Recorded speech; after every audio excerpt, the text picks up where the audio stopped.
नमस्कार मित्रांनो, TTET या परीक्षेविषयी आपण आज बाल मानसशास्त्र व अध्यापनशास्त्र या विषयावर आधारित काही महत्त्वाचे प्रश्न पाहणार आहोत. चला तर मग आपण सुरुवात करूया.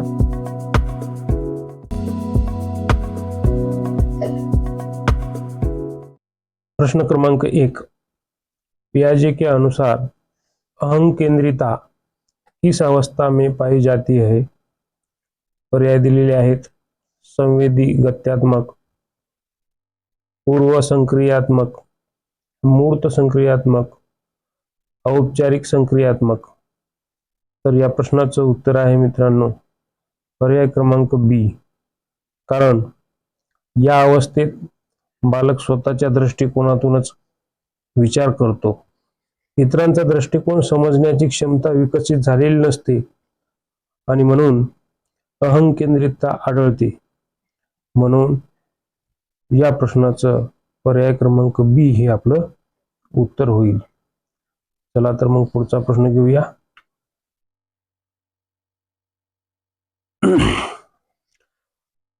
वाइगोत्स्की के अनुसार अधिगम सबसे पहले होता है. पर्याय आहेत. व्यक्तिगत स्तर पर, जैविक स्तर पर, सामाजिक स्तर पर, भावनात्मक स्तर पर. तर याचं उत्तर आहे मित्रांनो पर्याय क्रमांक सी. कारण वाइगोत्स्कीच्या मते ज्ञान आधी समाजातून मिळते आणि नंतर ते वैयक्तिक पातळीवर आत्मसात होते. म्हणून या प्रश्नाचं उत्तर जे आहे ते पर्याय क्रमांक सी सामाजिक स्तर पर हे होईल. चला पुढचा प्रश्न पाहूया. झडपीडी का पूर्ण रूप है? झडपीडी म्हणजे काय? तर झोन ऑफ प्रॉक्सिमल डेव्हलपमेंट म्हणजे बालक जे स्वतः करू शकतो आणि प्रौढ तसेच मित्रांच्या मदतीने करू शकतो त्या दोन पातळ्यांमधील अंतर. म्हणून याचे जे पर्याय आहे दिलेल्या पर्यायापैकी zone of psychological development, zone of potential development, zone of proximal development, zone of personal development. म्हणून या चार पर्यायापैकी या प्रश्नाचं उत्तर जे आहे ते पर्याय क्रमांक सी होईल, झोन ऑफ प्रॉक्सिमल डेव्हलपमेंट. आणि म्हणून आपला या प्रश्नाचं जे उत्तर आहे ते पर्याय क्रमांक सी आहे. चला पुढचा प्रश्न बघूया. स्कैफोल्डिंग अवधारणा संबंधित है. स्कैफोल्डिंग अवधारणा संबंधित है. पर्याय दिलेले आहेत. पियाजे, ब्रूनर, वाइगोत्स्की आणि कोहलबर्ग.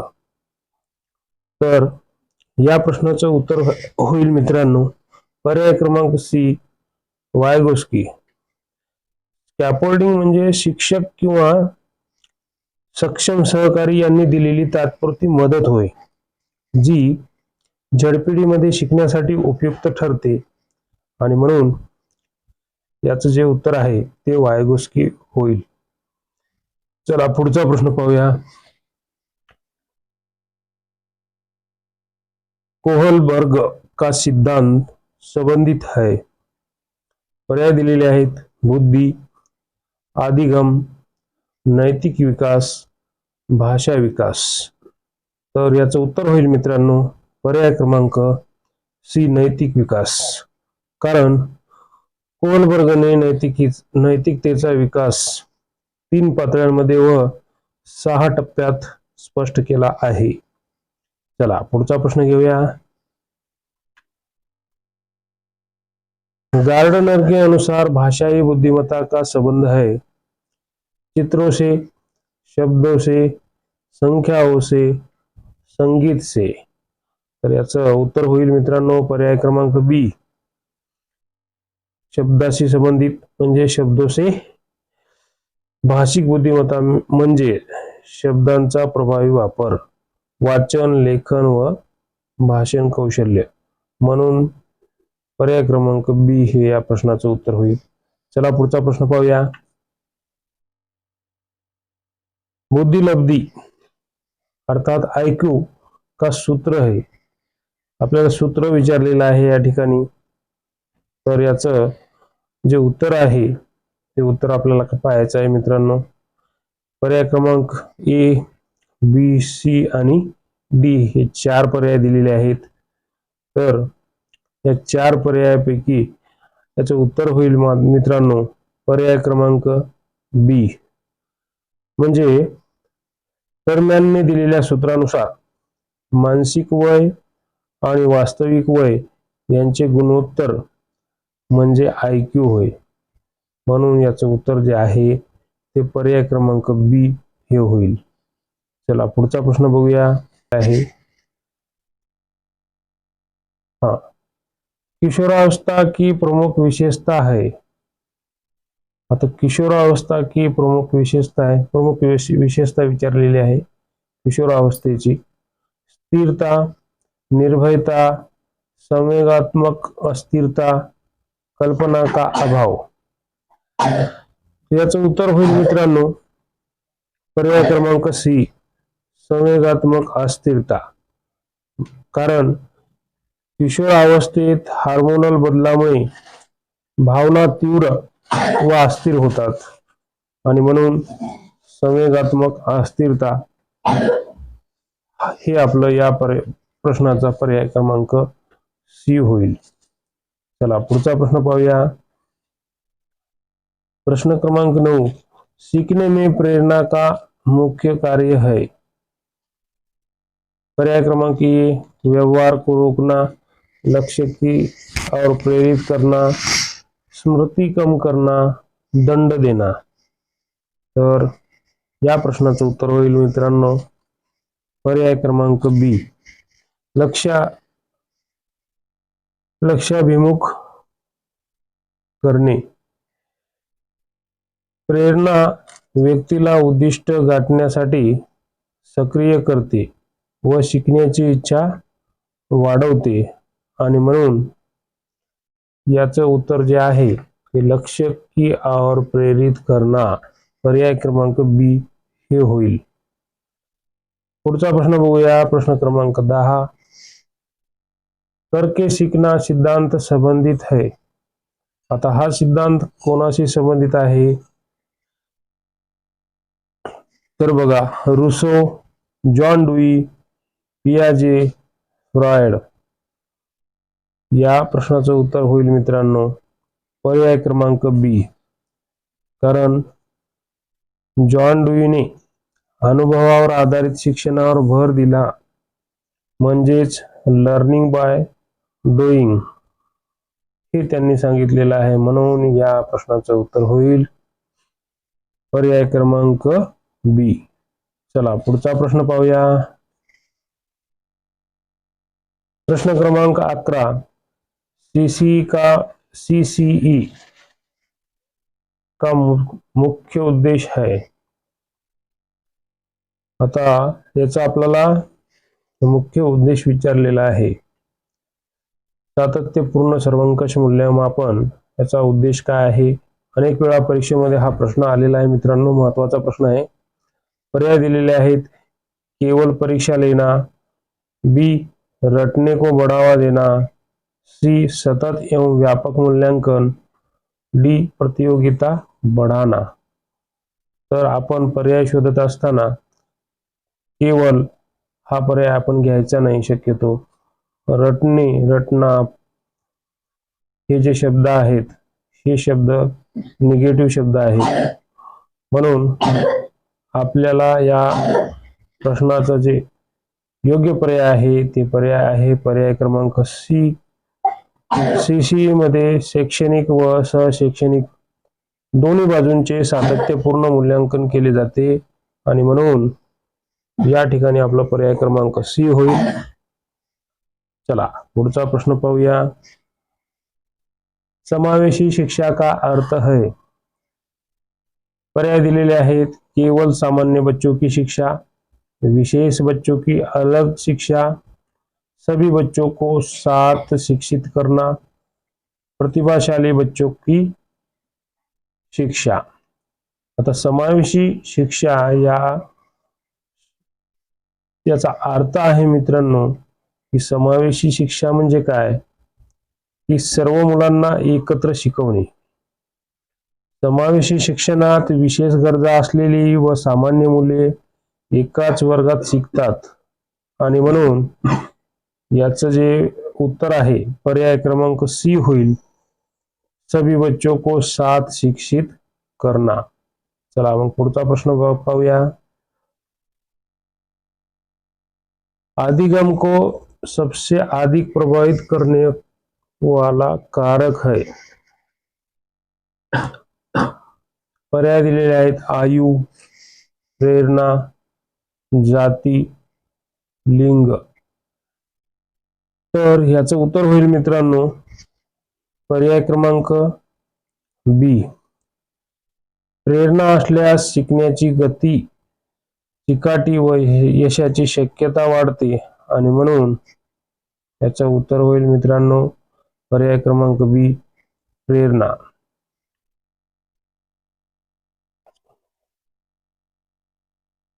बंधुरा का सिद्धांत आधारित है। बंधुराचा सिद्धांत कशावर आधारित आहे हे विचारलेले आहे। पर्याय आहेत, प्रयास, निरीक्षण, दंड, परिपक्वता। तर याचं उत्तर आहे मित्रांनो पर्याय क्रमांक बी।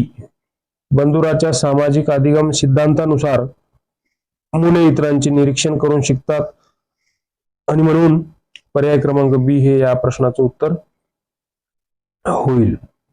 चला पुढचा प्रश्न पाहूया। प्रश्न क्रमांक 15, मूर्त संक्रियात्मक अवस्था में बालक सक्षम होता है। पर्याय आहेत, अमूर्त चिंतन, संरक्षण की अवधारणा, प्रतीकात्मक खेल, अहंकेंद्रितता।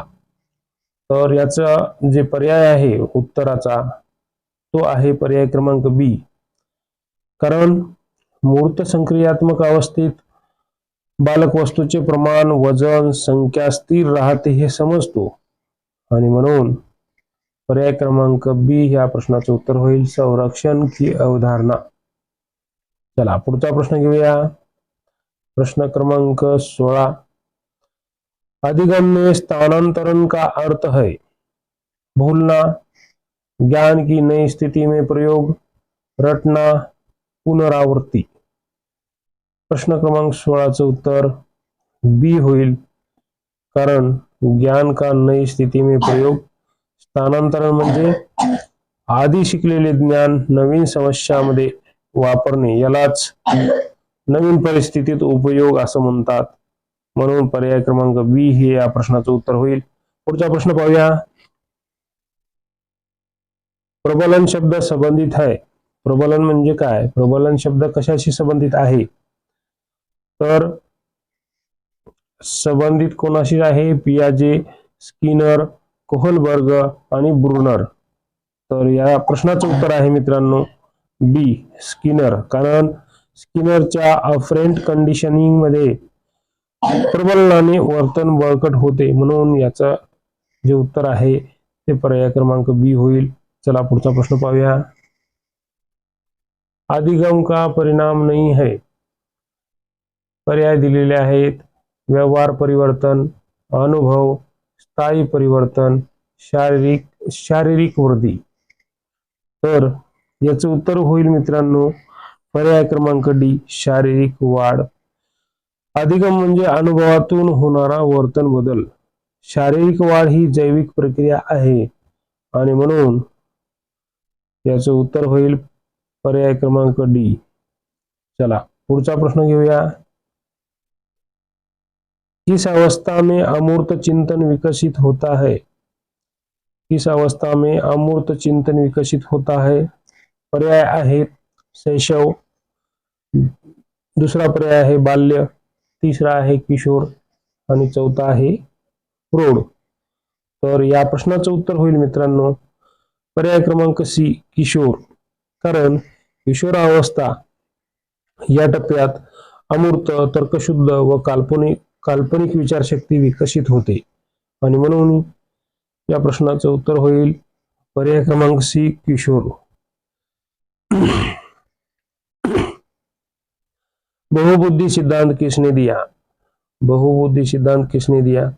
पर्याय क्रमांक एक आहे स्पीयरमॅन, दुसरा आहे बीने, तिसरा आहे गार्डनर आणि टर्मेन.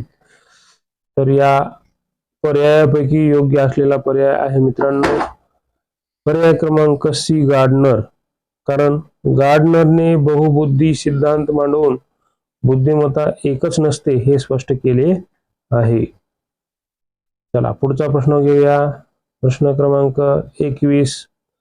निम्न में से कौन सी बुद्धि गार्डनर ने नहीं बताई? बघा काही शब्द महत्वाचे आहेत. नाही हा शब्द या ठिकाणी महत्वाचा आहे. म्हणून बघा याचे पर्याय आहेत आंतरवैयक्तिक,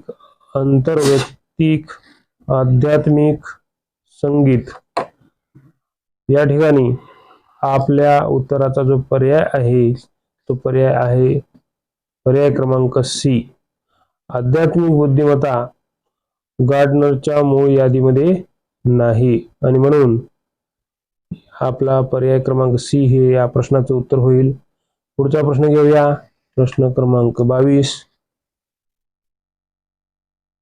बाल केंद्रित शिक्षा में शिक्षक की भूमिका होती है नियंत्रक, निर्देशक, सहाय्यक, दंडदाता.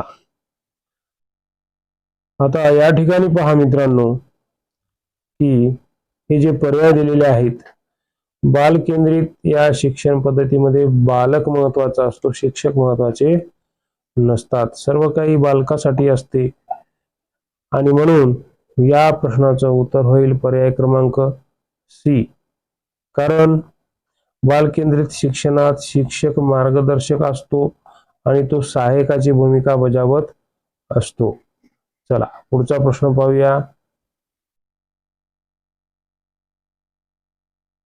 कक्षा में विविधता को ध्यान में रखते हुए शिक्षण कहलाता है समान शिक्षण, विभेदित शिक्षण, पारंपरिक शिक्षण, व्याख्यान विधी. तर पहा पर्याय क्रमांक आपला जो आहे या ठिकाणी आहे पर्याय क्रमांक बी. कारण आपल्या वर्गामध्ये आपल्या क्लासमध्ये वेगवेगळ्या क्षमतेचे विद्यार्थी बसलेले असतात आणि प्रत्येक विद्यार्थ्याची शिकण्याची क्षमता भिन्न असते. म्हणून प्रत्येक विद्यार्थ्याच्या क्षमतेनुसार आपण त्यांना शिकवलं पाहिजे. म्हणून या प्रश्नाचं जे उत्तर आहे ते पर्याय क्रमांक बी होईल. विद्यार्थ्यांच्या क्षमतानुसार वेगवेगळ्या पद्धती वापरणे म्हणजे विभेदित शिक्षण होय. चला पुढचा प्रश्न पाहूया. समस्या समाधान विधि आधारित है. समस्या समाधान विधि आधारित है रटना, खोज, दंड, अनुकरण. तर या प्रश्नाचं उत्तर होईल मित्रांनो बी, पर्याय क्रमांक बी. कारण समस्या सोडवताना विद्यार्थी स्वतः विचार करून उपाय शोधतो. म्हणून समस्या समाधान विधी आधारित आहे ती कशावर? खोज म्हणजे शोधावर आधारित आहे. चला पुढचा प्रश्न घेऊया. प्रश्न क्रमांक 25. अधिगम का सबसे प्रभावी माध्यम है. अधिगम का सबसे प्रभावी माध्यम है व्याख्यान, अनुभव, दंड, भय. तर याचं उत्तर आहे मित्रांनो पर्याय क्रमांक बी, अनुभव. प्रत्यक्ष अनुभवातून मिळालेले ज्ञान अधिक टिकाऊ व अर्थपूर्ण असते आणि म्हणून या प्रश्नाचा जे पर्याय आहे ते पर्याय क्रमांक बी, अनुभव हे योग्य आहे. चला पुढचा प्रश्न घेऊया.